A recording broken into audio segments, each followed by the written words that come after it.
এইভাবে মাছের রেসিপিটা করলে যে এত সুন্দর টেস্ট হবে এটা কিন্তু ভাবতেই পারিনি। নমস্কার বন্ধুরা, মায়ের রান্না অ্যান্ড ব্লগ চ্যানেলে আপনাদের সকলকে জানাই অনেক স্বাগত। আজ আবারও হাজির হয়ে গেলাম দারুণ স্বাদের রেসিপি নিয়ে। আমার আজকের রেসিপি কচু পাতায় রুই মাছের পাতুরি। এইভাবে মাছটা রান্না করলে কিন্তু গরম ভাতের সাথে জাস্ট অসম্ভব সুন্দর লাগে। আর এই বর্ষার দিনে কিন্তু খুব একটা ঝোলের মাছ খেতে ভালো লাগে না, এইভাবে মাছটা রান্না করলে কিন্তু খুবই ভালো লাগে। তো চলুন দেখে নেওয়া যাক কীভাবে তৈরি করলাম আমি এই মাছ পাতুরিটা। তার আগে যারা এখনও চ্যানেলটাকে সাবস্ক্রাইব করেননি তারা অবশ্যই চ্যানেলটাকে সাবস্ক্রাইব করে পাশে থাকা বেল আইকনটা ক্লিক করে রাখবেন। তো এখানে প্রথমে নিয়েছি 3 পিস মতো রুই মাছ। আমি এখানে রুই মাছ দিয়ে করছি, চাইলে কিন্তু আপনারা এটা কাতলা মাছ দিয়েও করতে পারেন।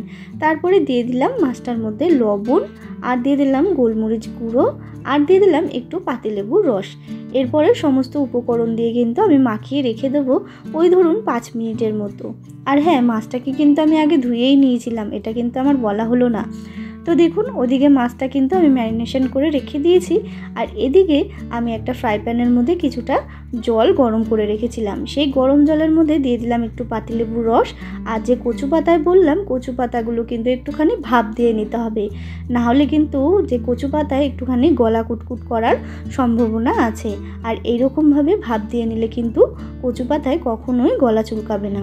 তো দেখুন বন্ধুরা, আমি কিন্তু হালকা করে কচু পাতাগুলো ভাপ দিয়ে নেব।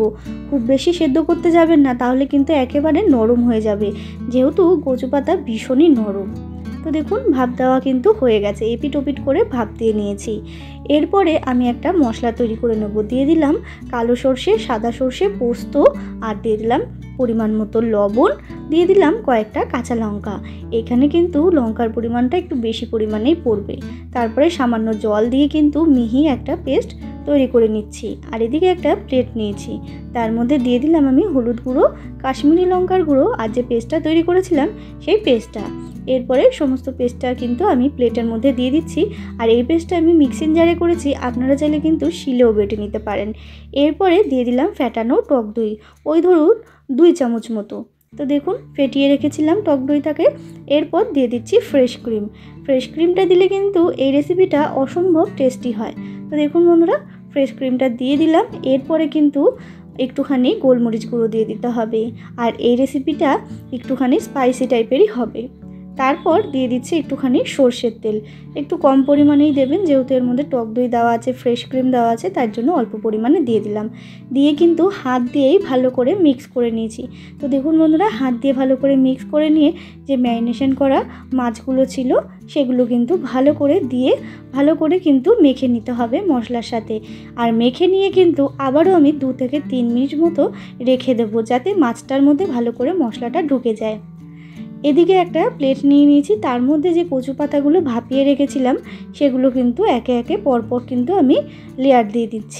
আর এইভাবে লেয়ার দিয়ে নিলে কিন্তু এটা খুবই সহজ হবে। আর কচু পাতাগুলো অবশ্যই একটুখানি বড় টাইপের নেবেন, তাহলেই কিন্তু এটা বেশ ভালো হবে। ছোট টাইপের নিলে কিন্তু ওটা মাছটাকে মোড়া যাবে না। তো দেখুন বন্ধুরা, আমি প্রায় 2 থেকে 3 মিনিট মাছটাকে রেখে দিয়ে তারপরে কচু পাতার মধ্যে দিয়ে দিলাম, মানে ভাপিয়ে রাখা কচু পাতা।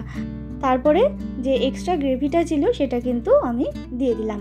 এরপরে এক একটা মাছের মধ্যে এক একটা কাঁচা লঙ্কা দিয়ে কিন্তু ভালো করে আমি মুড়ে নেব। খুব বেশি চাপবেন না, খুব বেশি চাপলে মশলাগুলো বাইরে বেরিয়ে আসবে। তো দেখুন, কচু পাতার মধ্যে কিন্তু মুড়ে নিয়েছি, আর এখানে কোনো বাঁধাবাঁধির দরকারই নেই। তারপরে আমি একটা ফ্রাই প্যানের মধ্যে দিয়ে দিলাম কিছুটা পরিমাণ সর্ষের তেল। তেলটা গরমও হয়ে গেছে, আর অবশ্যই কিন্তু সর্ষের তেলেরই ব্যবহারটা করবেন। তারপরে ঢাকা চাপা দিয়ে প্রায় 15 থেকে 20 মিনিট আমি এটা রান্না করে নেব।